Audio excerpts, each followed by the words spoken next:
ঠাণ্ডাৰ দিনকেইটাত জুইশালখন আৰু তাৰ ওচৰত থকা কেটলিটো গৰম পানীখিনিৰ সমান একোৱেই হ'ব নোৱাৰে, হয়নে নহয় কওকচোন? পানীখিনি কিবা এটা বেলেগ সোৱাদ থাকে, হয়নে নহয় কওকচোন? ধোঁৱা ধোঁৱা যে এই গোন্ধটো মোৰ বিৰাট ভাল লাগে।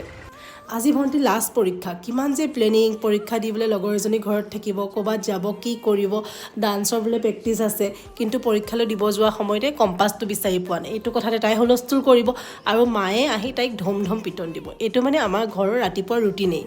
ময়ো জল্দি জল্দি অফিচলৈ ওলাইছোঁ, কাৰণ যিমানে বেমাৰ নহওক অফিচ যাবই লাগিব। এতিয়া যদি ছুটি লওঁ পিছত ছুটি নাপাম। কি যে জ্বালা ন, বেমাৰৰ দিনত অফিচ যাব লাগে আৰু ভালৰ দিনত বেমাৰ বুলি কৈ ছুটি ল'ব লাগে। মই ছুটি নোলোৱা এটা কাৰণ আছে, মানে আমাৰ ইয়াত সাহিত্য সভা হ'ব যে, ভণ্টি আৰু মাৰ প্ৰগ্ৰাম আছে, সেইকাৰণে ভাবিছোঁ তেতিয়াই ছুটি ল'ম। এতিয়া ছুটি ল'লে আকৌ তেতিয়া নাপাম যে, কি কৰিব আৰু। সেইকাৰণে যিমানে যি নহওক সাজি কাচি অফিচলৈ ৰেডি হৈছোঁ।